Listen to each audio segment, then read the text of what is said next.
Thanks everyone for taking out time and joining this event. Let me introduce everyone to each other. So Dr. Zerpe, everybody knows he is the ex-president of ICC, presently the care unit and Chennai unit at Audio is disturbed. Breaking. Dr. Selva Rajan heads the Powai Institute. He is the head of critical care and anesthesia there.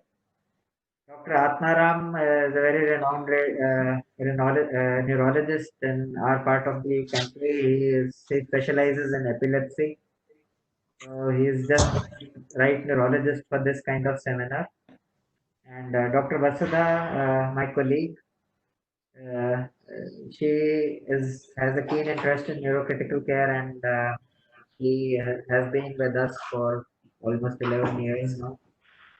I'm Dr. Harsh. I head the neuroanesthesia and neurocritical care at Medanta. And I would be doing the easy work today of asking questions and let the experts give the answers. So start with a 15-minute presentation by Dr. Vasudha on critical care management of status epilepticus. And then we will have this panel discussion about status as well as its implications in today's scenario. I'll pass on the screen to Dr. Vasudha for the presentation.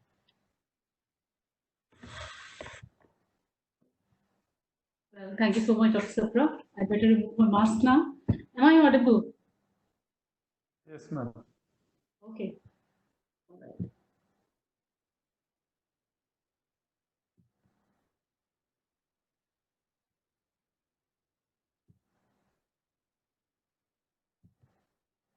All right, so a very good afternoon to all of those who are present here.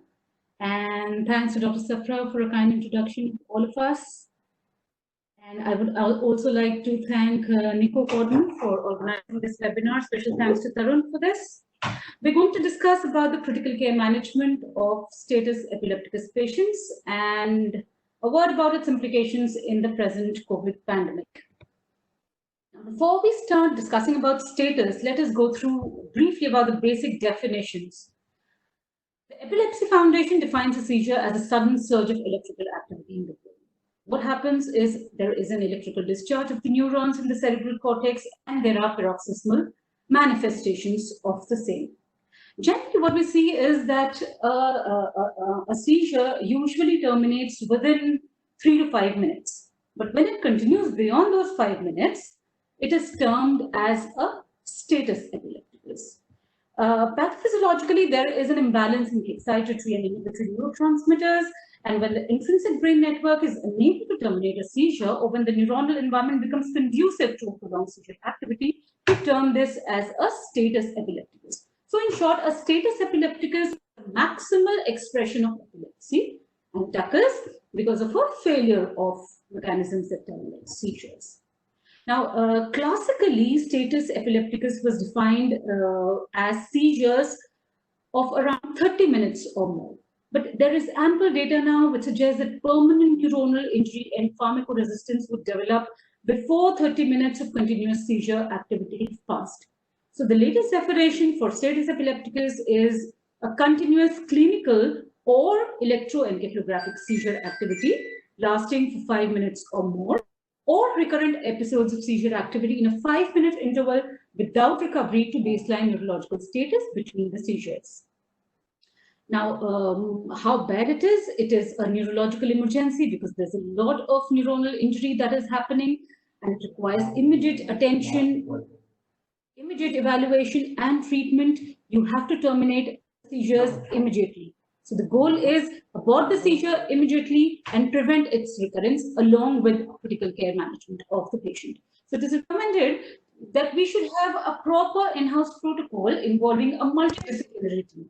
The team should have a neurologist, a neurointensivist, a neuroanesthetist, so that we can comprehensively manage a patient who comes to us with a status epilepticus. Now, based on the level of consciousness and the prominent motor symptoms in the patient, We classify status epilepticus into a convulsive status and a non-convulsive status. So whenever there are generalized tonic-clonic movements of the extremities and an impairment of the mental status, we call it a convulsive status epilepticus. So that is, manifest seizures are happening and we know that the patient is in status epilepticus. The problem arises when the patient doesn't wake up. Now, after a seizure activity has occurred, the patient should wake up within 20 to 30 minutes. But if the patient is not waking up even after 30 to 60 minutes of cessation of the seizure activity, we have to look into the cause. Cause is usually an ongoing seizure activity, which needs an EEG to be proven. So seizure activity that is seen on an EEG without accompanying clinical tonic-clonic movements is termed a non-convulsive status epilepticus. And how bad it is pretty bad because the diagnosis is usually delayed. The incidence is high, 20 to 25% of overall seizures are NCSE.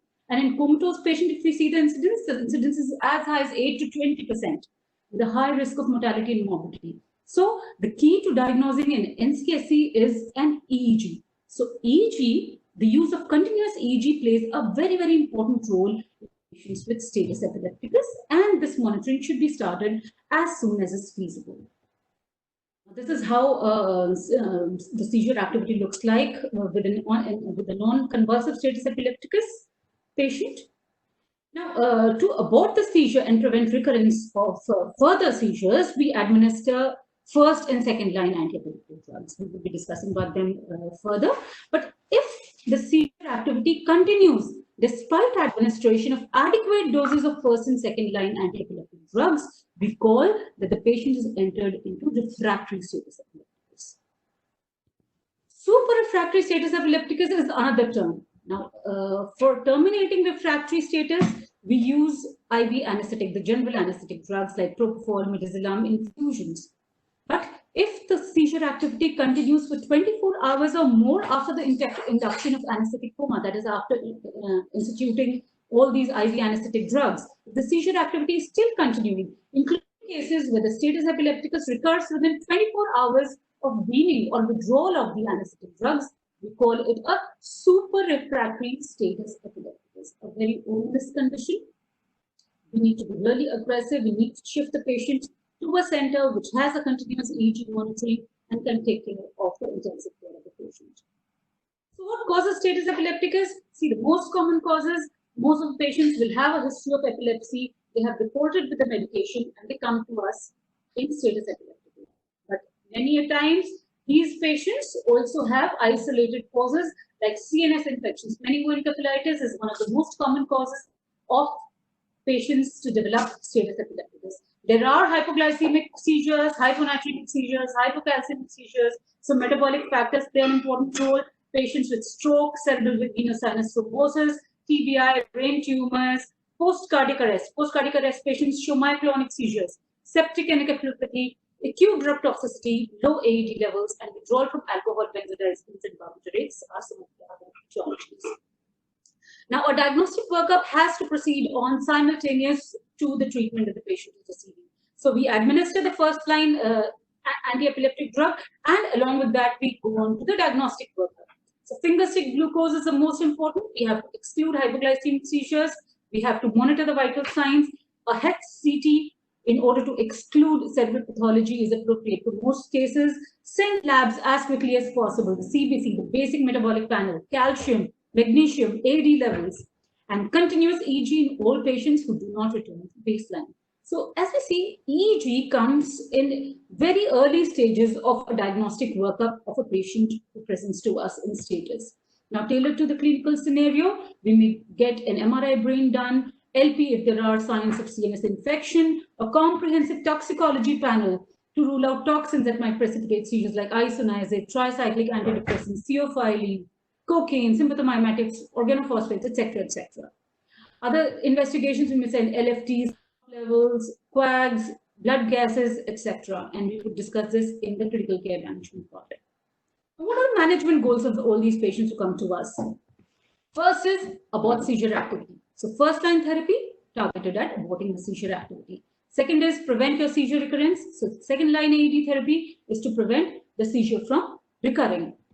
If seizure persists, escalate therapy.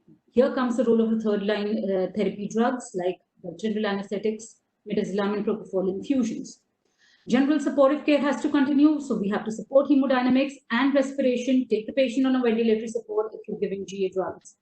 Investigate for systemic causes and focal cerebral pathology. We talked about the diagnostic workup just now. Monitor for seizure activity. So one of the is monitoring for seizure activity. For this, we need an EEG monitoring. And treatment of complications, all the complications that occur because of the seizure activity or because of a prolonged ICU stay in patients who are in refractory or super refractory status epilepticus, they need treatment complications at the same time. So this is the management algorithm. Seems to be a busy slide. I have simplified it for you, all the stages. So the first line therapy in the algorithm is benzodiazepines, lorazepam 0.1 milligrams per kg IV up to 4 milligram per dose and to be repeated in 5 to 10 minutes. If there is no IV access, going for IM midazolam 10 milligram. If you cannot administer IM or IV, go for per rectal diazepam 20 milligrams. The second line would be the second line drugs, fosphenytoin, valproate, levetiracetam. We will discuss them in detail. If the seizures continue on first line and second line, we go on to anesthetic drugs, midazolam or propofol infusions. If they still persist, we go on to pentobarbital or ketamine. If there is some preservation of consciousness with NCIC, we may try one or two drugs that were not previously used. And finally, alternative therapies have to be tried if the patient is entered into a super refractory status. So these alternative therapies may be hypothermia in cases of post-cardiac arrest patients, immunosuppression. If you are talking about autoimmune encephalitis, we may use inhaled anesthetics, very promising actually, ketogenic diet, electrical stimulation therapy, all of this we would have a panel discussion on. Now here I would like to mention about the EEG monitoring. EEG monitoring nowadays has become very, very simple with the introduction of portable and easily usable headsets, the EEG headset AE120A. So this is EEG headset. We have 7 electrodes that are placed. There is a fixed position for the 7 electrodes. We place it on the head of the patient and the EEG data that we record is transmitted wirelessly to the EEG system. So this is how we attach this EEG headset. The data is wirelessly transmitted to the EEG system and we see the EEG on the patient monitor itself. All right. Coming on to the discussion about the management. So the first line therapy, benzodiazepines. The first line for aborting seizure activity is what we call as emergent initial therapy. The second line that we adopt is urgent control therapy. So we'll talk in these terms. So emergent initial therapy is IV lorazepam, IM midazolam. The advantage of giving midazolam is using midazolam is we can give it nasally or buccally. PR if no IV or IM is available, so PR diazepam can be given. What we have to remember is that these drugs may cause hypertension and some degree of respiratory depression, and critical care treatment and monitoring has to be started simultaneously. Now, if we compare diazepam and lorazepam is the first choice because it has a slightly longer duration of action. So it acts for around 12 hours, whereas diazepam, the effect wears off very fast. Now, talking about critical care treatment at this stage is very important because as soon as we give a drug to abort the seizure, we have to start critical care treatment simultaneously. So we have to protect the airway, we have to look for gas exchange, we have to have a good head positioning, intubate in case the airway is compromised or the gas exchange is compromised, or we suspect that the ICP may be raised. We have to monitor the vital signs, the oxygen saturation, the blood pressure, the heart rate.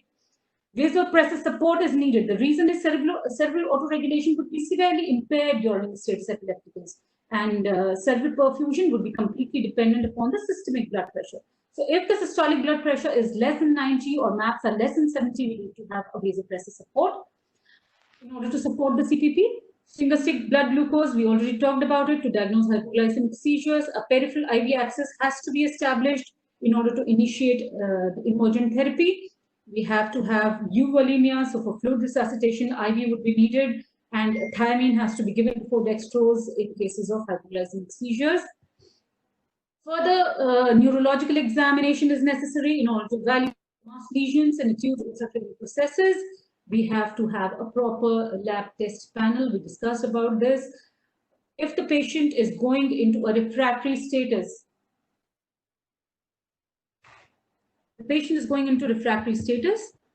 we have to stop seizures.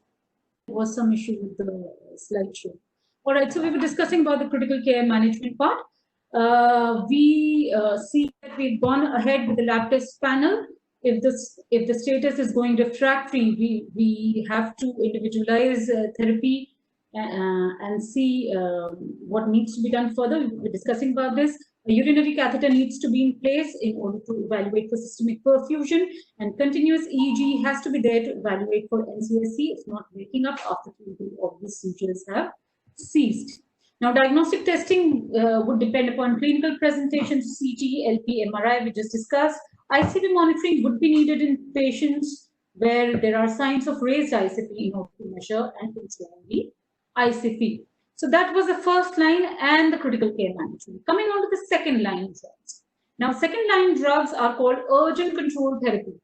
So the thing is, we have to give the first line and the second line AED therapy together so that the second line drugs start having effect by the time the first line drug wears off. The goal of urgent control therapy is rapid attainment of therapeutic levels of the AED and continued dosing for maintenance therapy. So the second line drugs that are used most commonly are fosphenytoin, valproate, and levetiracetam. We have to consider EEG monitoring at this stage again. So a comparison. Now, classically, fosphenytoin has been described as a drug of choice as the second line AED because you can administer it faster in comparison to phenytoin. These drugs, both phenytoin and fosphenytoin, have an initial dose of 20 milligrams per kg. But because phenytoin has propylene glycol as a preservative, it cannot be given at a faster rate, not faster than 50 milligrams per minute, because it will cause hypotension in that case. As against fosphenytoin, which is a pro-drug for phenytoin, you can administer up to 150 milligrams per minute. So a higher rate can be given. You can give it faster. Moreover, fosphenytoin is compatible with saline, Ringer, dextrose solutions, while phenytoin is only compatible with saline. And phenytoin would also have enzyme interaction with enzyme-inducing drugs. So one more point that I want to make at this point is fosphenytoin gets converted to phenytoin. We all know that. This conversion to achieve therapeutic levels of phenytoin needs around 7 to 15 minutes, it is described. So actually, for the drug to have effect, the time duration is almost similar. So like phenytoin, you give over 10 to 15 minutes, you cannot give it fast. Fosphenytoin, you can give fast, but then the therapeutic levels achieved are within the same time range because it gets converted to phenytoin. Now, another option is giving valproate. 40 milligram per kg is the maximum dose that you can give, but you have to avoid it in liver disorders and coagulopathic patients. Now, levetiracetam, this is a new drug which has a very good safety profile, and it is fast becoming the drug of choice as a second line of anti-epileptic drug therapy in status epilepticus because of its safety. We can give it in liver disease, we can give it in coagulopathic patients. The only precaution to be taken is in patients with renal failure. So we can give high doses up to 4.5 grams we can administer, and it is fast becoming the drug of choice. Now, there was a long debate going on that there are no randomized trials for levetiracetam to be taken up as the drug of choice. So I quote this paper, NEJM 2019, called the ESET trial. This was a randomized trial of 3 anticonvulsant medications for status epilepticus, and these were the results. So there was no significant difference in rates of seizure cessation or in safety when these 3 drugs were compared. So what were the clinical implications of this trial? Given that fosphenytoin, levetiracetam, or valproate all have the same efficacy, it makes sense to pick the drug which is the safest and can be given rapidly, and that is levetiracetam. Another thing that they emphasized was big levetiracetam doses will become standard. So they gave up to 60 milligrams per kg, up to a maximum of 4.5 grams infused over 10 minutes. Now, usually what we give usually is 1 to 1.5 milligrams drug doses of levetiracetam. But they said big levetiracetam doses will become standard in the future. And they also emphasize that achieving rapid seizure control is of utmost importance. Give levetiracetam with a second benzodiazepine dose if unsuccessful, quickly move on to ketamine and or propofol. Now, other second-line drug options that we used are phenobarbital, lacosamide, topiramate, clobazam. Topiramate and clobazam are given initially. Talking about refractory status epilepticus, so we've given the first-line drugs and the second-line drugs, and the patient's seizures are not stopping. So the EEG still shows electrographic seizures. So what do we do now? The third line. The third line is the general anesthetic drugs. We give midazolam or propofol or pentobarbital or ketamine. So persistence of seizure activity both on continuous EEG or clinically, proceed with further treatment immediately along with critical care management, and continuous infusions have to be started. The problem is hypotension and respiratory depression. So most of these drugs would cause respiratory depression, and since we are giving continuous infusions, we have to take care of this depression and we have to intubate and mechanically ventilate all these patients. For hypotension, we have to give vasopressor support in order to maintain an adequate cerebral perfusion. So midazolam, one consideration is that tachyphylaxis develops over a period of time, so we have to take care of that. With propofol, obviously hypotension, respiratory depression are there. One big concern that is present is the propofol infusion syndrome. So for propofol infusion syndrome, there's a caution that the duration of infusion should not exceed 48 hours, and a dose not higher than 4 milligrams per kg per hour should be administered. So with PRESS, you have renal failure, you have rhabdomyolysis, metabolic acidosis. We'll discuss this in the panel. All right. So the goal of treatment in refractory status is cessation of electrographic seizures or burst suppression. So we aim for a burst suppression on the EEG if we are targeting refractory status epilepticus. Electrographic seizure control is maintained for 24 to 48 hours, followed by gradual withdrawal of the continuous infusion. So how do we withdraw? We aim for a 20% dose reduction every 4 to 6 hours. Maintenance drugs have to be given in doses sufficient to maintain therapeutic concentrations during and after of the continuous infusion. Now, a word about ketamine in refractory status. Now, ketamine as such does not have big trials attributing to its effectiveness in refractory status epilepticus, but still its use has become very useful in patients who present to us in refractory status. The reason might be a different mechanism of action that it looks at. So in prolonged status epilepticus, excitatory NMDA receptors may be upregulated, and ketamine is an NMDA receptor antagonist. So it is aiming at something other than GABA receptors, which all other antiepileptic drugs are eyeing at. Moreover, it has a synergistic effect with midazolam, and second big advantage is it helps us in maintaining hemodynamic stability. So start ketamine early as an adjuvant to third-line therapy in order to reduce the dose of IV anesthetics and also to maintain hemodynamic stability. A loading dose is 1.5 milligrams per kg every 3 to 5 minutes until the seizure stops. An infusion rate of 20 mics per kg per minute. If the seizures are not stopping, give a bolus 10 to 20 mics per kg per minute escalation, and a maintenance is 5 to 125 mics per kg per minute. Now, caution in patients with TBI and raised ICP. We all know that there is a concern of an increase in ICP with ketamine.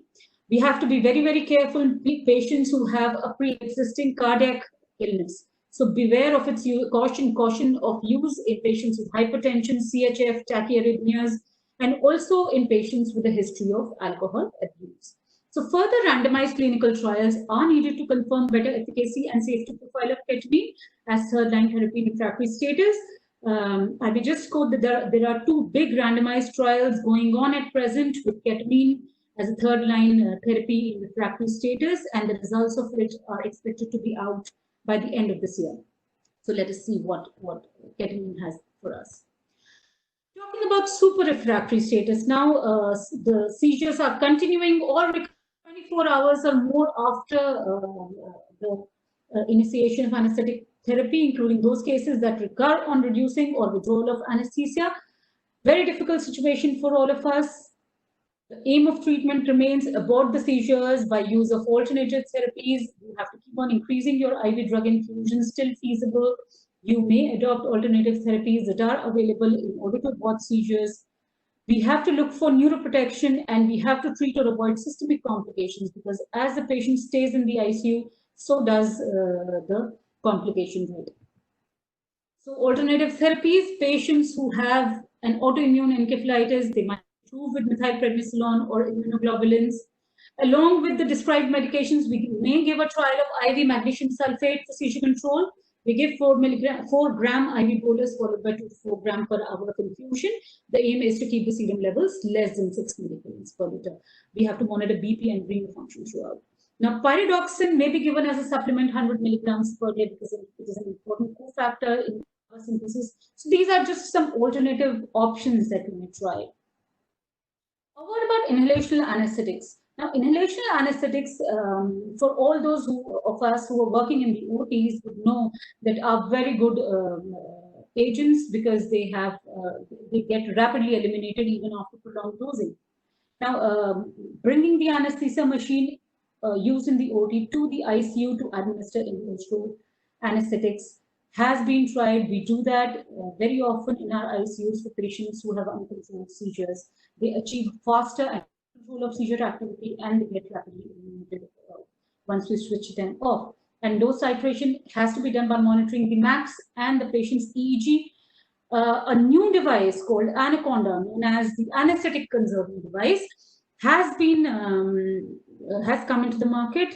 A very useful device which is connected in between the patient and the circuit of the patient. This has the inhaled anesthetic inside it, either isoflurane or sevoflurane.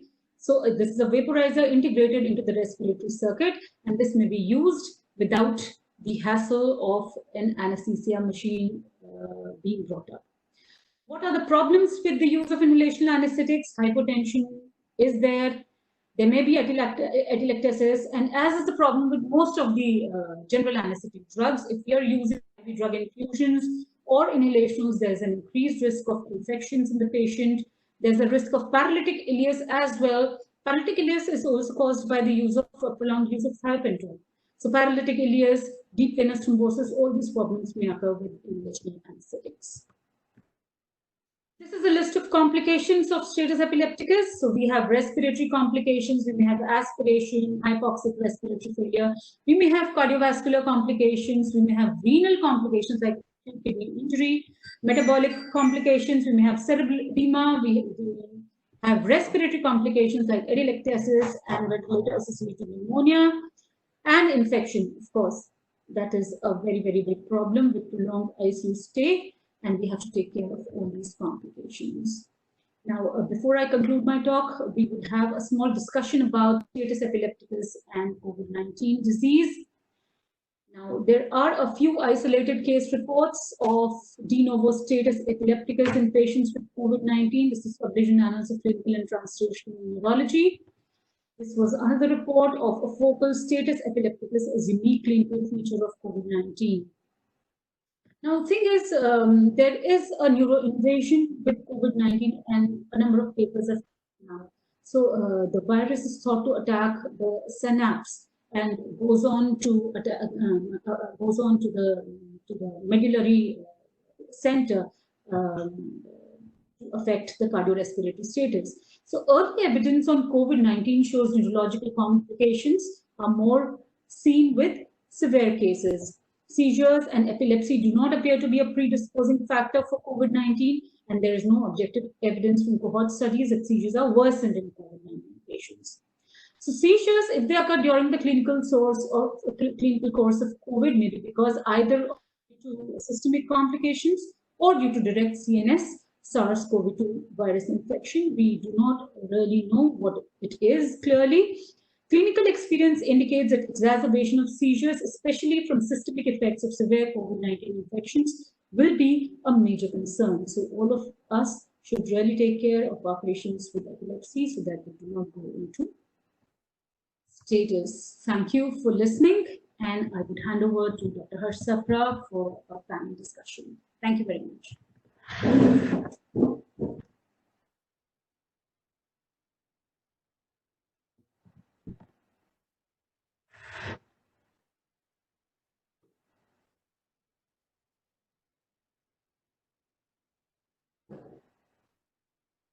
Thank you, Dr. Vasudha, for an excellent presentation. I think with this we should start the panel discussion.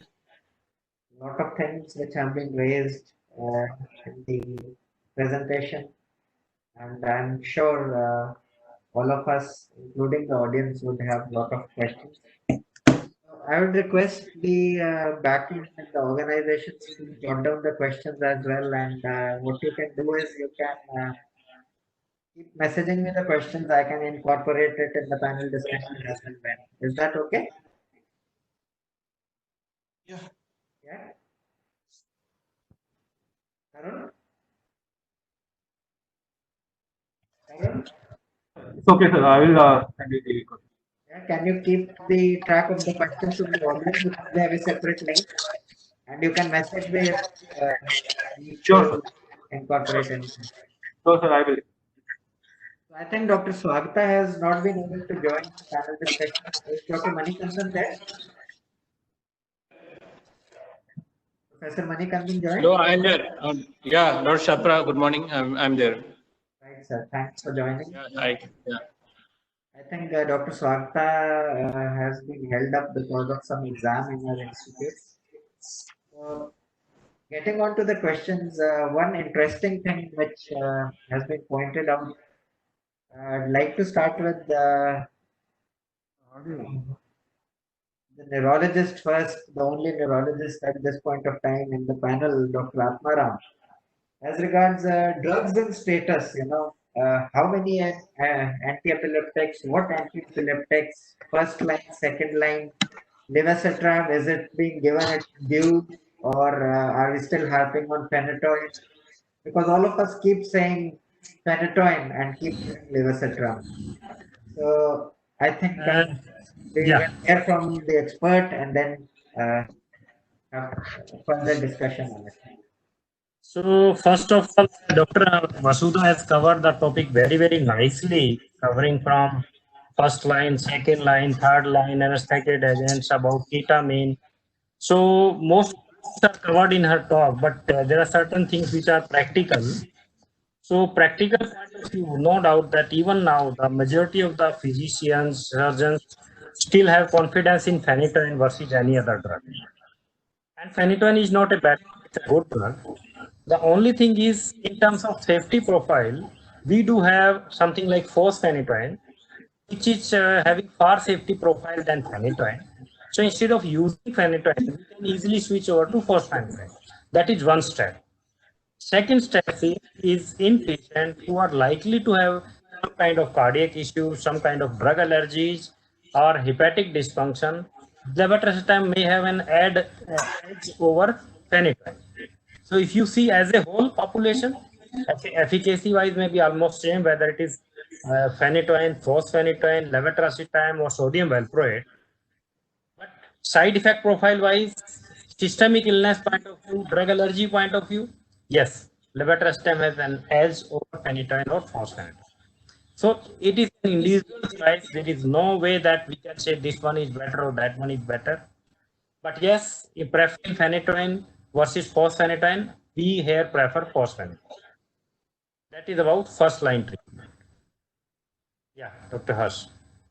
So, secondly, before we embark upon, infusions and all, how many and what all anti-epileptics would you try before we hop on the other aggressive measures?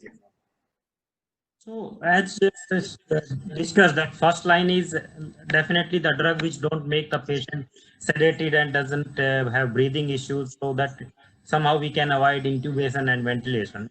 So these 4-5 drugs like phenytoin, fosphenytoin, levetiracetam, sodium valproate, phenobarbital, and nowadays latest one to add is lacosamide. So these are the injectables available, which can be tried one then other, but trying more than 2 drugs may not be a good choice if somebody is seizing, somebody having GTCS. In that scenario, I don't think trying more than 2 drugs will be of any use. If suppose we don't have a facility of intubation and ventilator somehow, then low dose midazolam where we can avoid ventilatory support. Even people have tried low dose of propofol or even thiopentone or even ketamine they have tried in lower dose, where sedation is not that much that it causes ventilatory support. Right. That brings me on to the next question, Dr. Selvarajan. Would you like to take that question as regards where does the role of anesthetic agents like midazolam, thiopentone, and ketamine comes in? I'll come back to you, Dr. Atmaram, in a while. Once, Dr. Selvarajan, can you hear me, please? Dr. Selvarajan.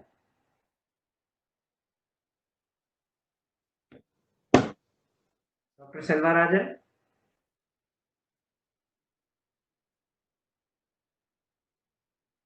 Dr. Zerpe. Yeah, what was the question, Harsh? Yeah, so what I was asking was, so where do you see a role of anesthetic agents like midazolam, ketamine, thiopentone in these scenarios of status and refractory status? Yeah, see, the sedation generally benzodiazepam, lorazepam already Vasudha had clearly mentioned these are in a pre-hospital setting or on admission as a first line. But when you landed with the refractory status epilepticus, when your antiepileptic drugs as well as the first line drugs are not working, then if you are going ahead with the infusion, then I will prefer the midazolam drip, which we are very routinely using in the status epilepticus. And in first 48 hours, if suppose my midazolam drip also with a titrated, of course, to the maximum up to the 400 microgram per kg per person, then I will go for the thiopentol. Thiopentol will not be the first choice of my anesthetic agent in refractory status epilepticus. After your first line, second line, and with the combination of the anti-sedative and anti-epileptic drug, if the still patient is having the convulsion and the patient is deteriorating, I will go with the midazolam drip from 40 to 400 microgram per kg. And when I reach to the optimum dose, and in spite of that 48 hours, if I'm not able to control the seizure activity, I will go for the thiopentol. That is what the standard practice we do at my center. Dr. Selvarajan? Dr. Selvarajan, can you hear me? Dr. Selvarajan? I think probably some net issue with him because we are able to see him. Yeah. Dr. Selvarajan, can you hear me? Unmute, please. Dr. Selvarajan, you need to be unmuted, I think.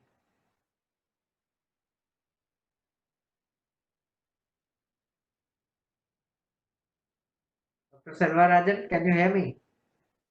Sir. Yeah. We can hear you now.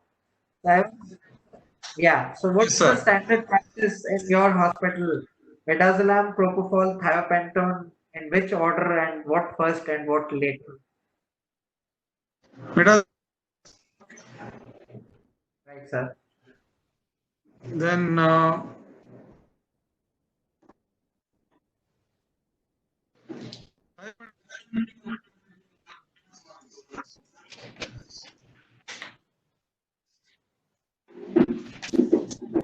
the thiopentone when we want to.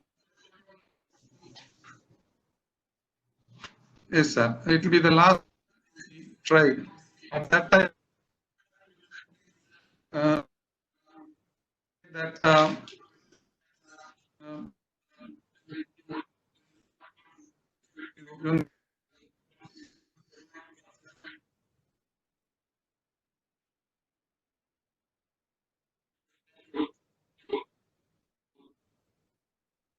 I think there are connection issues we can't hear you. Dr. Silver, I think there are connection issues we can't hear you, and your image very blurred as well. I think about how much to give that bus solution. Hear me, sir? Hello.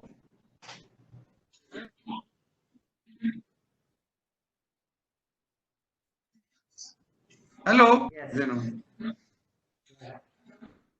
Yes, sir. Yes, please. hello. Can you hear me? Yeah. Sir. So we have to. I think we'll have to decide that we'll have to intubate and when. So, how many centers would intubate and ventilate patients on midazolam? And Dr. Manikandan? Yeah, I'm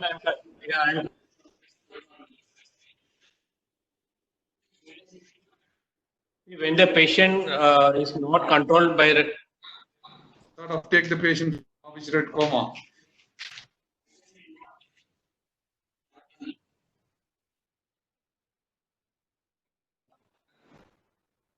Can I talk? Dr. Harish?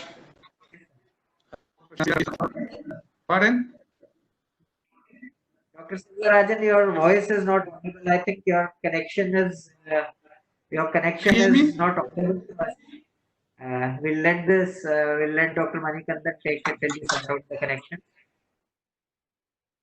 Professor Manikandan? Is it better now?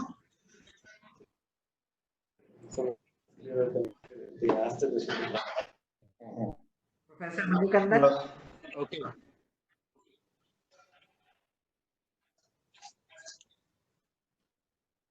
Sir. Yeah, see, I think let me answer. The thing is, as soon as the time is being crossed, so going as really as minutes, we have to put on deeper state, especially high dose of metazolam. Okay, it may not be anti-inflammatory drugs and low dose of metazolam. So probably the patient has crossed the regular period of the time window, T2 time window. But there are two time windows, T1 and T2, where which we can terminate the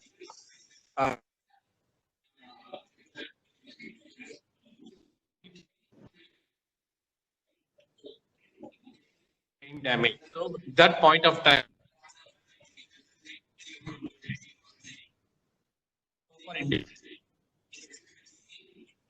most of our experience we recur for plane of transition. We go for burst suppression. So we go for a intubation at that stage. One is if the patient is continuously.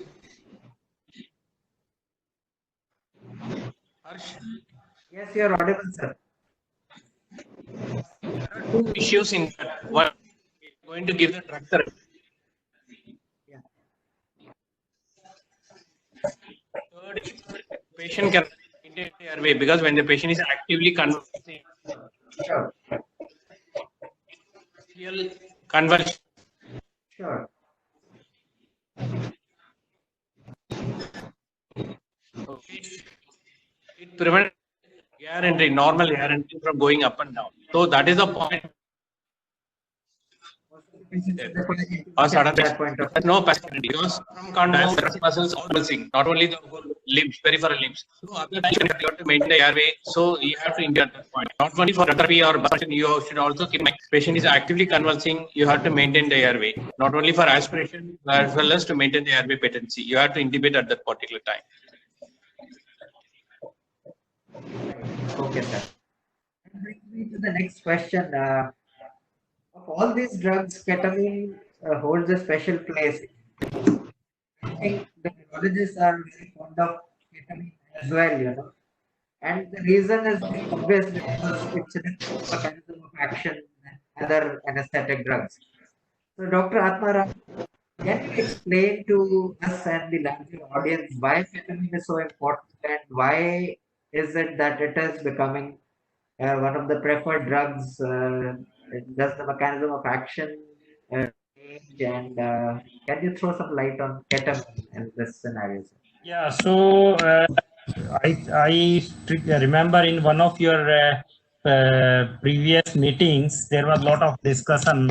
One of the anesthetists mentioned that why are you using ketamine? It's bound to have a paradoxical problem. It can increase, it can worsen seizures. So many things were discussed. So that was, I think, around 4 or 5 years back.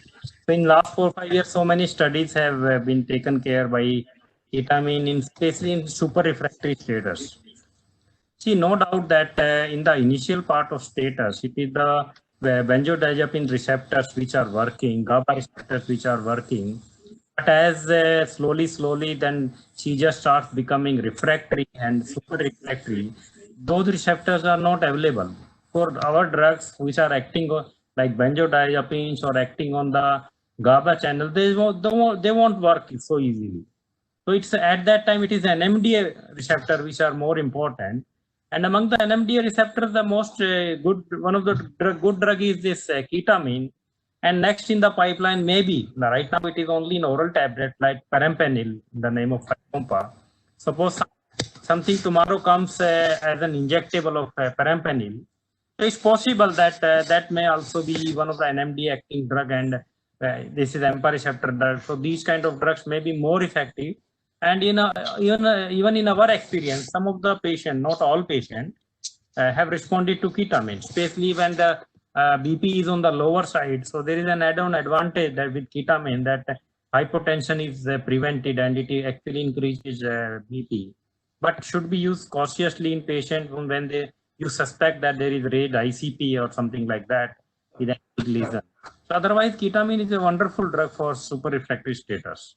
I presume we can go on pretty high doses of ketamine as we go in our Easily, you can go because we have tried in very, very high doses without much of. In fact, like propofol, you have propofol infusion syndrome. Yes, exactly. So that, but at least we have not noticed that with ketamine. That was, I was getting on to that, Dr. Zirpe. Would you like to take that, problems with propofol, long-term infusions of propofol? I'm sure in your institute you must have seen that, and how do you tackle them? Press syndrome and things like that. See, Harsh, very honest with you, we are not very regular use of the propofol, and I haven't came across such complication. If the Dr. Selvararajan is that he will take this question properly, because most of time we are using the midazolam, and if did not get control, go to the thiopentol. We tried few patients ketamine, but our results were not very encouraging.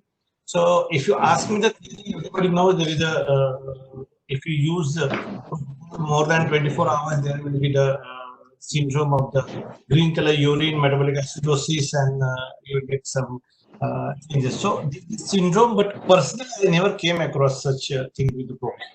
In fact, I don't have that good experience with bad complications of propofol. Would you like to take the complications of propofol? Have you seen any in your institute? Sir?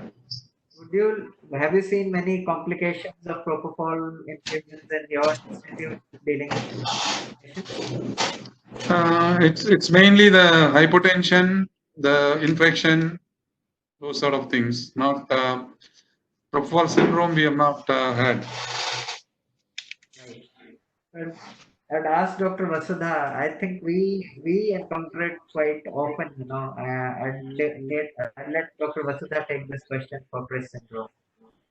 Actually, Press is not a very rare thing to see. In patients who we initially take on propofol infusions for CT instead of midazolam, we very frequently see this kind of a syndrome. By the third day, we come on to the infusion. So by the third day, patients usually start developing some green urine and going into renal failure and things like that.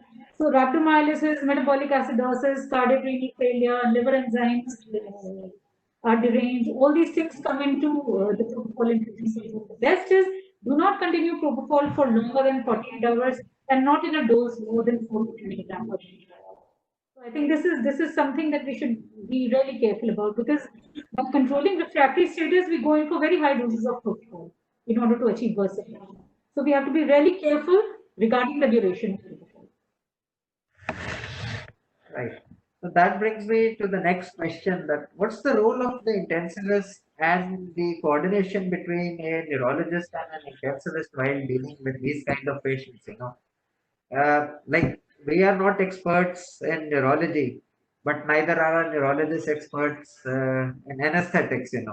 So we need a very balanced approach in these kind of patients where we can complement each other without stepping on each other's shoes, and get the best outcomes for these patients, So I would like to ask Dr. Zirpe and Dr. Atmaram, how do we go about it? What's the role of EEG and video EEG, and how should the neurologist and the intensivist complement each other, and what are the technologies available for all these?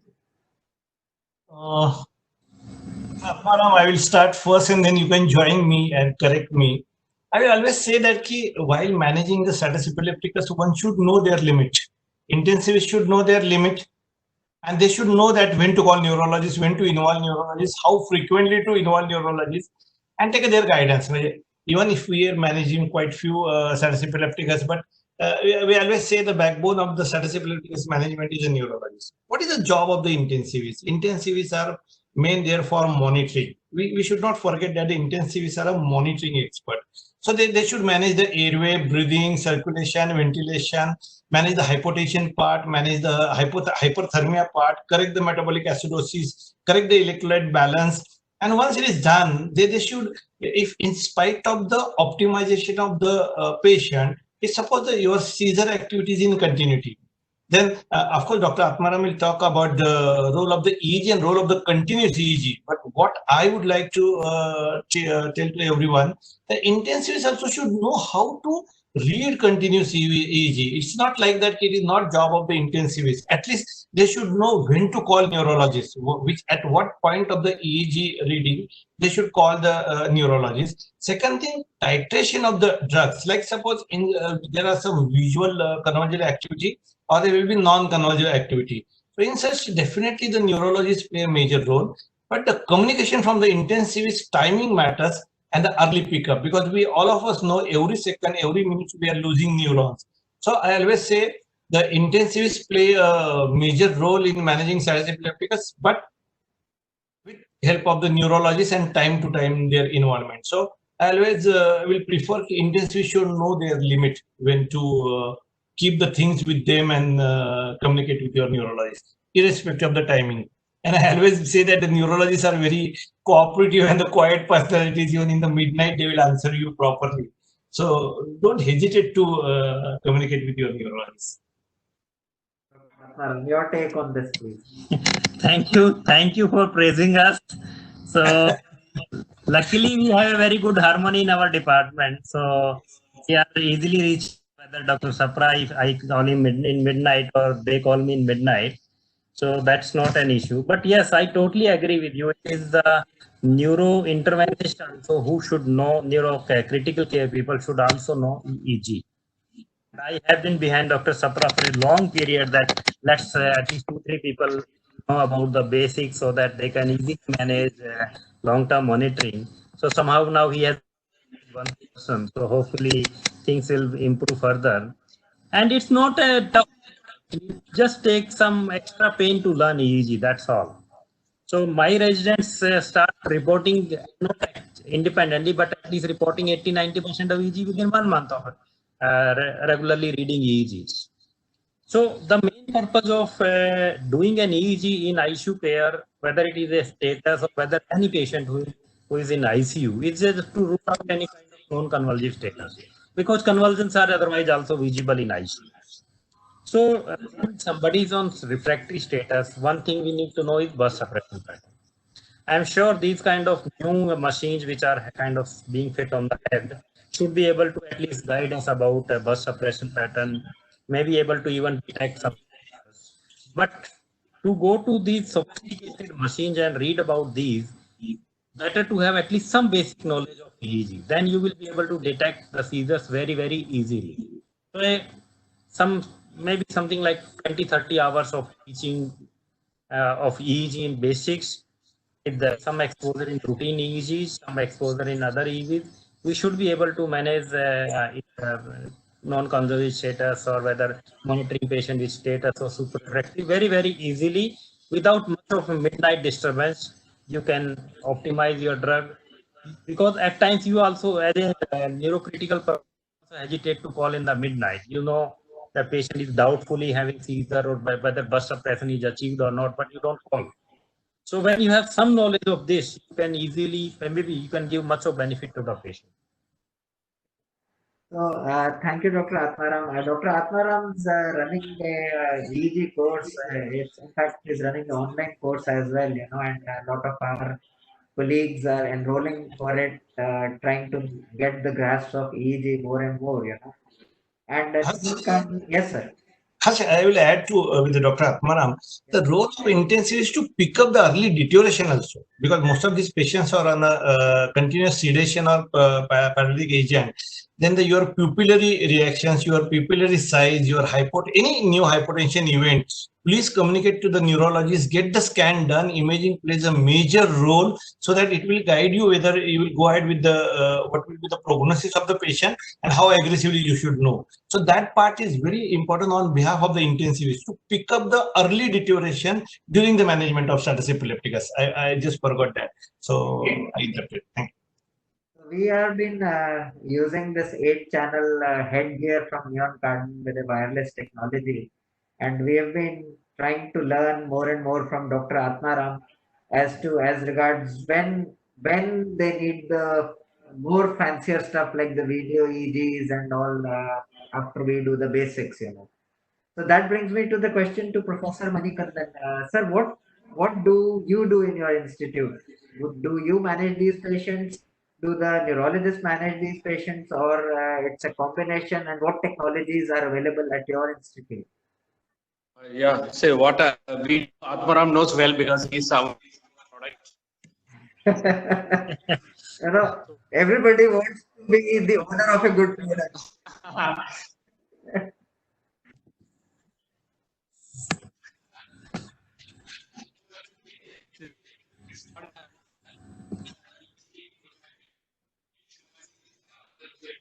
We did the job.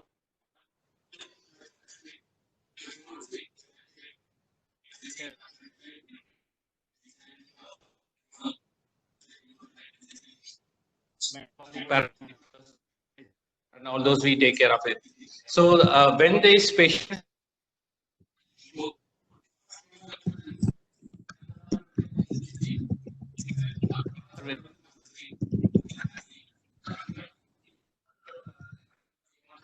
anything like that's where we come in. Right.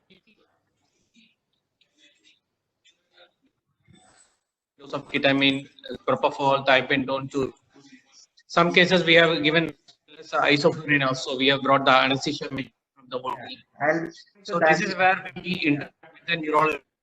Major role in WHC. We have to help in day-to-day monitoring of the patients, managing the patients as a whole. We not only see only the brain, we see the whole. Even though that's my main thing, we see the whole body, and then we try to optimize each and everything.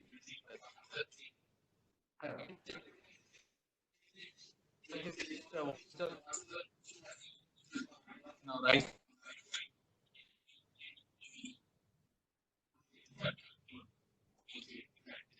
So, as burst suppression versus seizure control, where do things stand? Do you go for burst suppression or seizure control, and how do you target this? Do you use video EEGs? Do you look at burst suppressions? Do you look at continuous EEGs?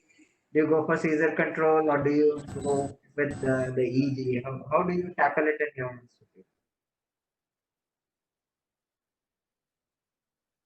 You've lost your voice, Dr. Manikandan. Dr. Manikandan, can you hear me?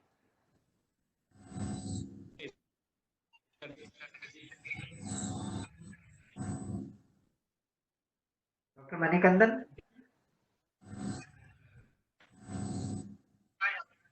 Yeah, we can't hear you. The dilemma whether we have EEG drug control features. So one group of hello. Yes, we can hear you, sir. We can hear you. Yeah.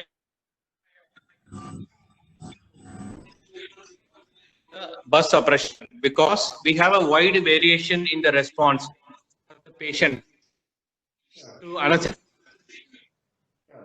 Yeah, so we have what we have found in our experience. We have wide variation. One like what we have anesthesia, so 2 milligram per kilogram resistant to the effect of anesthetics in brain. So that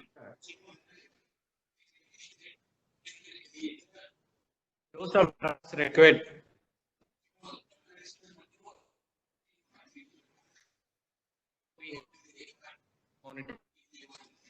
Yeah.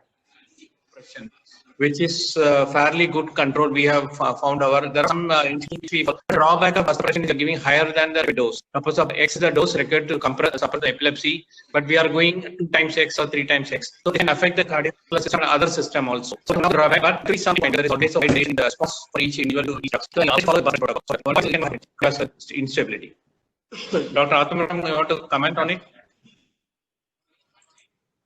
Yeah, actually, you are very right about the end point, because many a times we do have seen that we go very, very actively in super refractory status, different anesthetic agents, and at times we don't succeed. The patient ultimately comes to various complications.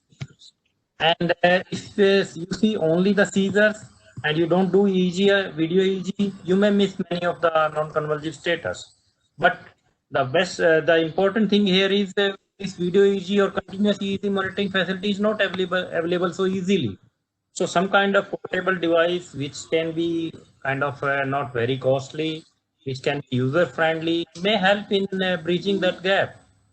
And regarding EEG versus clinical versus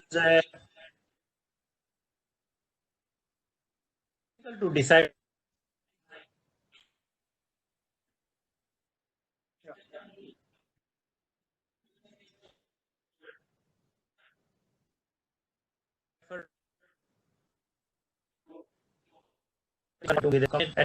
On Sure. So, Dr. Silvarajan, Dr. Silvarajan, can you hear me?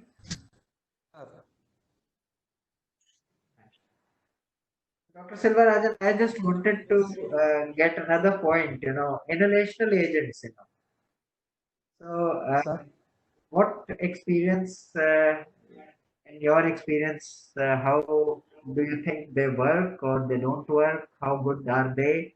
How long can we use them? And your experience with inhalational agents and which ones? We have done for a few patients. It's quite cumbersome bringing the machine from the theater to the ICU, and more than that, it's very difficult to maintain. Also, carbon dioxide gets exhausted very fast, water gets accumulated, and agents get dried up very fast. But in spite of all these things, we did manage some patients. One patient for 2 days, another patient for about 4 days or something. But it's not easy. Isoflurane, we did, but the patients, most of the times, the patients get controlled. But the thing is, once you try to wean off, again it recurs.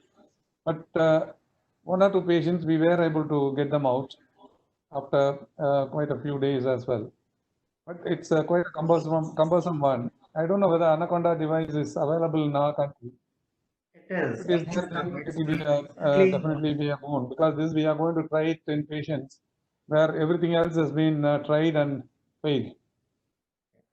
In fact, I would let Dr. Vasudha put some comments in this, because in our institute, along with our neurologist, we quite often use isoflurane prior to thiopentone as well, because it gets us very quick burst suppression and saves us the thiopentone grief of waking up the patient for 3-4 days. So I'll let Dr. Vasudha talk about our experience with the Anaconda and the international agents. Dr. Sapra very aptly says the grief of thiopentone of not waking up the patient quickly. So this is one of the advantages that I also quoted in my talk.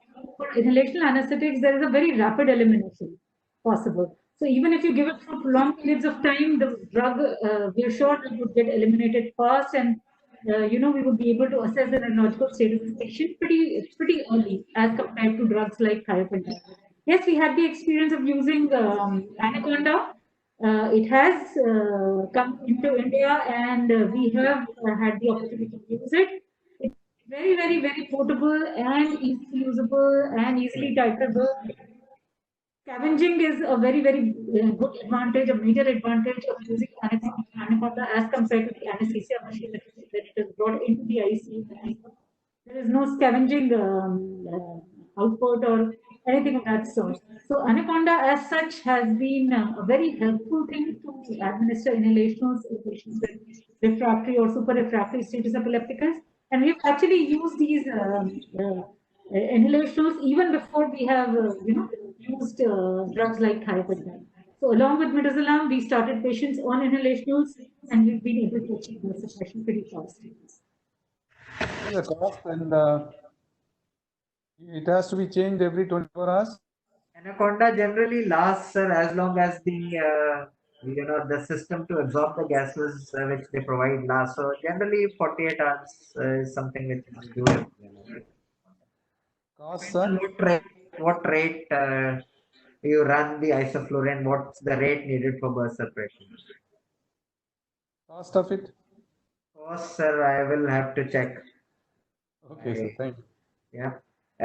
That brings me to the next question to Dr. Zirpe. You've been seeing a lot of COVID patients in your institute. Any neurological manifestations as regards seizures or in these patients, or are they presenting to you with neurological complications?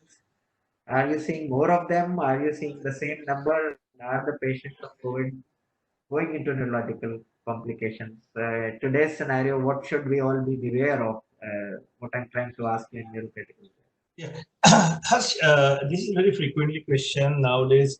See, what is the neurological manifestation of COVID? If you see, there is a varied way of manifestation from dizziness, headache to drowsy. You can get the stroke and you can get the encephalitis. But be frank with you, we have seen the very less number of the patients with the neurological manifestation. We have seen the basal artery infarct at that patient later on landed with the brainstem death, and we lost him. Second, there are few patients we found it to be the drowsy or minor infarct, but again it was very difficult to correlate whether it was incidental finding or it was related with the COVID. Though everybody claim it is a common complication because of the one of the pathophysiology in COVID is a microcoagulopathy or microvascular coagulopathy. But as of my personal experience since last 2 months, we have seen a good number of the stroke patients as well as the IC bleed and other patients. But I haven't seen them the COVID PCR positive or there, and they are behaving like our regular patients.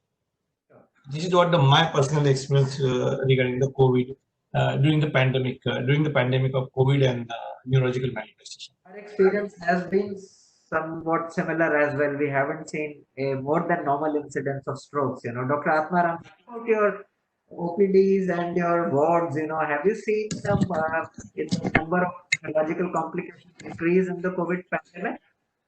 So till now, actually, whatever discussion is going on in our neurology groups, maybe 2-3 different manifestations are there. One of them is some patient having Bell's palsy with any viral infection. 1 or 2 patients have been reported that GBS, which is again common with any viral infection. Some patients seizures related to kind of encephalitis, which can happen again with some viral, but as no specific kind of thing that particular MRI finding or this particular clinical feature is suggestive of COVID that we have not yet seen. Sure. That brings me to a totally different subgroup of patients, status and pregnancy, and that's a subgroup which presents to us quite commonly. I'd like Dr. Vasudha to give a comment on this subset of patients, where they present to us postpartum or, is it preeclampsia, is it seizures? So I want your take on that now. Well, pregnancy as such does not predispose to an increased incidence of seizures. So there may be 2 subgroup of patients. One set where there was a pre-existing epilepsy and now the patient presents to us during pregnancy with status epilepticus. Or the second group may be the patient has had preeclampsia and now she presents as eclampsia with seizures. So in the first part, when the patient had pre-existing epilepsy, the reason for a status may be inadequate drug dosing. Now, inadequate may not just be non-compliance of the drug. It may be because the drug distribution has increased, the elimination has increased, the pharmacokinetics have changed, and so the patient had needed a greater dosing of the antiepileptic drug. So she defaults with that, and she comes to us with status epilepticus. In such a situation, the first and the second line treatment remains the same. Lorazepam is given as a first line treatment, and for second line, first phenytoin has been classically described, but then there are concerns of teratogenic effects with phenytoin and so on and so forth. So increasingly, levetiracetam is being used as the second line drug therapy. These patients as well. The other subset of pregnant patients is preeclampsia. Now, preeclampsia having deteriorated to eclampsia because the patient now has seizures. In this group of patients, obviously, we all know we would give magnesium sulfate. And magnesium sulfate is the drug of choice instead of the regular anti-epileptic drugs. And the delivery of the fetus immediately in order to prevent fetal mortality.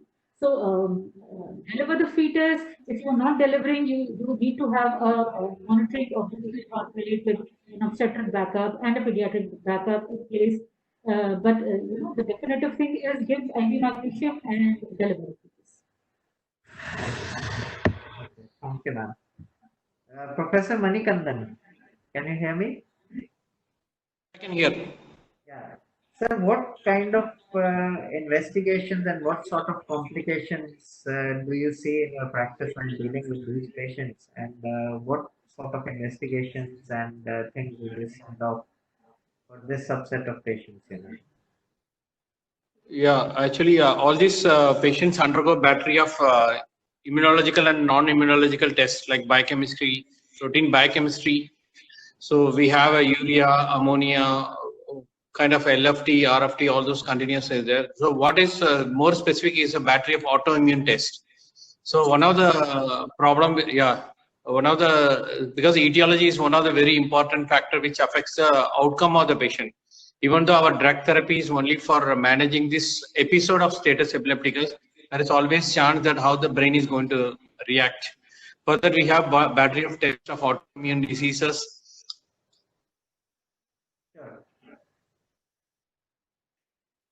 Stroke, it could be caused by tumors, it could be due to multiple infections, and so many other factors can also be there.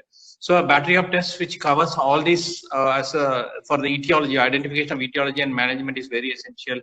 And most important, as an intensivist, you should focus on the complications which happen because of the status epilepticus. Complication, if you look at the brain, have a cerebral edema, there can be a brain death, they can have a DI. All these are all various central nervous system. So there can be injuries, damage to the bones. Then because of excessive seizures, there can be myoglobinuria, and there can be there can be kidney damage as such, or because of the excessive myoglobinuria, which can also happen. And cardiovascular, again, ECG changes, various arrhythmias, mostly supraventricular tachyarrhythmia. There is what happened is there is a excessive catecholamine surge which is happening in the initial period. They can have a severe hypertension, they can have a severe arrhythmias, MI, other problems. Again, for the lungs, you can have neurogenic pulmonary edema. Because of aspiration, they can have aspiration pneumonia. So these are some of the problems which they can go in for ARDS, which can complicate further on the ventilation. So GA, again, motility problems. So it is not a single, we don't think status epilepticus is a problem only of the brain. Because of its effects, it can have a multi-system disorder. Second thing, the effect of drugs. So we give high dose of drugs. Even we don't give at the anesthesia in the OT itself. We are giving 10 times more drugs, the dosages and everything. So they can have severe cardiovascular depression. They can have liver damage. Already these patients are on multiple anti-epileptic drugs. Their liver must have been severe enzymes and other systems, liver, hepatic metabolisms. So when you give all these things, there can be difficulty in drug elimination. They can have prolonged action of these drugs, accumulation of these drugs. So these are the main problems which we come across in patients who are having status epilepticus. Sure, sir. Dr. Atmaram, that brings me to another relevant subgroup where immune panel comes out positive. How is their tackling slightly different as regards drugs and treatment is concerned as compared to the other subgroup? What would you do differently in these subset of patients? What treatment how the treatment could change in these subset of patients. Dr. Atmaram.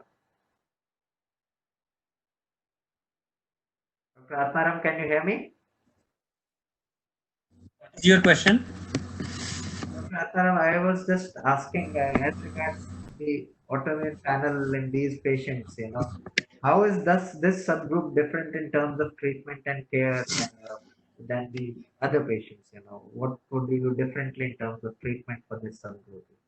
Your voice is breaking in between. I was not able to hear question. What I am trying to ask is how, as a subgroup for patients with an autoimmune panel coming up as positive, different in Okay. terms of treatment than the other subset of patients.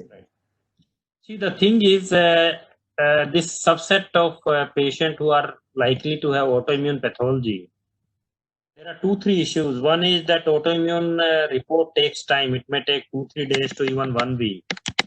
So right now, what we assume that any patient who is having super refractory status, with MRI being normal, with no previous history of seizures, is very, very likely to suffer from autoimmune phenomena. So such patient is important to start immunosuppressant, like we day one try to start methylprednisolone, and even IVIG if they are not responding to methylprednisolone. So in terms of antibody test, there is a panel which can be sent by serum, which can be sent by CSF, and there are a bit of marker in MRI, some subtle changes in insulin and those areas also. But as such, we need to suspect it empirically. Any patient with new onset super refractory status or new onset refractory epilepsy status, NORES, is suspected to have autoimmune phenomena and should be treated on those lines. And they have usually a good outcome if good immunosuppressant and long-term treatment is continued. Sometimes the treatment may even continue for 2-3 months in ICU itself. Thanks. Dr. Silvarajan, that brings me to another question in this subgroup of patients, hypothermia. Is it beneficial? Is it relevant? Should it be done? Shouldn't it be done? So what's your take on it? I don't think there's much evidence or many papers on this, though I don't know why there's not much research into it, because we know people who have cardiac arrest, if you institute hypothermia, they do come out quite, and there's a good success rate in that. And as hypothermia reduces the metabolic rate, cerebral metabolic rate, it in their study, only small group, I think it's about 4 patients or something, and they were able to withdraw the midazolam. The status epilepticus stopped, and in 2 of them got cured also. And that is the case. I suppose we should take up our patients into this. Maybe the side effects like immunosuppression, shivering, and coagulopathy and things like that is preventing us from doing this. But I think we should take it up, I suppose. Temperature down to 31 to 35 degrees should definitely help, and help at least reduce the drugs and bring down the incidence of recurrent seizures and things like that. Dr. Zirpal, do you think as a platform of SNCC we should have this study and we should plan hypothermia in status patients? Do you think it would be beneficial, or would it have a role? Dr. Zirpal, Dr. Atmaram? See that there is a recent NLM article, I think in 2018 or 19 to the start, the hypothermia in the status epilepticus, and there is no role of the hypothermia. There is no mortality as well as any benefit of the hypothermia. But of course, we can try in our subset of the patients from the Indian or Asian territory, and let's see whether it is really effective in terms of controlling the seizure activity earlier as compared to the non-hypothermic. But I always believe that the normothermia is more suitable for the status epilepticus rather than hyper or hypo. That's what my personal opinion.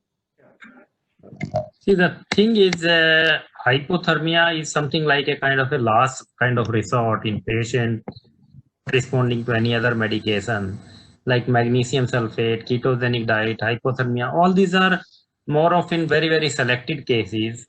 Hypothermia may also have some add-on advantage in patients who are febrile.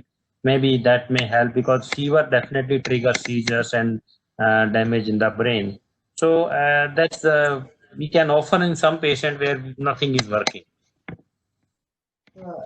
Sticking on to the last resorts and just taking out the diet from my mouth, I was just coming to ketogenic diet, Dr. Atmaram. So, what's your take on ketogenic diet? Actually speaking, ketogenic diet is one thing which is again something like an empirical trial which can be tried in selected patients.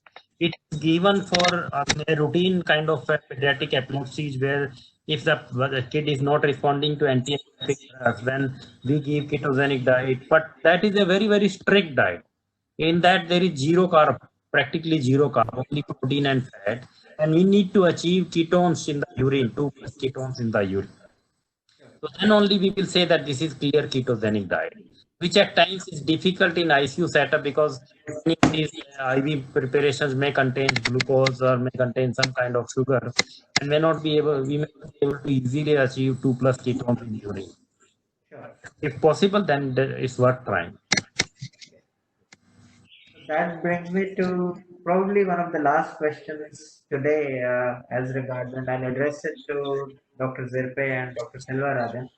As regards ventilatory strategies and gaining difficulties in these subset of patients. Ventilation in these patients is not different from others because the lungs are usually normal unless they've aspirated. And maybe during an episode of convulsions, the chest might become tight and the peak pressures might go up. But otherwise, it's the same. Only thing is, when you want to wean off, I think you'll have to remember that these patients could be sedated. They may not have completely come out. So you have to be very careful when you are weaning off, especially when you are extubating. Dr. Zirpe, you want Yeah. to add anything? Yeah, what Selvaraj is, this is the very basics of the ventilation. Is first thing, you are ventilating the normal lung. Most of the times with the start, you are ventilating the normal lung, so your ventilation will be normal. Hypocapnia is not good for status epilepticus, so avoid hypocapnia in any setting. There is no way you can keep the PCO2 less than 45. Then third thing, when you are starting the ventilation, you should know your peak platelets and plateau pressure. And the moment after 24-48 hours, you are now going to face the VAP, because most of times they are immunocompromised patients, they are on lines, they are sedated, they are immobilized, and there are a lot of limitations because of the continuous EEG. So these patients are very likely to develop the VAP. And you should know when the patient develops the VAP, your ventilation might landed with the ARDS ventilation. So when to switch over the lung protective ventilation, one should know that. So ventilation part, it's a normal lung to the start one. After 48-72 hours, it may landed with the VAP and followed by the ARDS. And second thing, avoid hypocapnia. These are the two very basics of the mechanical ventilation in status epilepticus. So that brings me probably to the end of the discussions. I think we've discussed enough. I'd like to thank Neon Cardon for organizing this platform, and secondly for providing us the machine, the 8-channel EEG, which we are still learning on. So Tarun, I would like you to conclude this meeting, and I thank all the panelists for taking out time, and thanks everyone for joining. Thank you. Thank you. Thanks. Thank you, Dr. Thank you.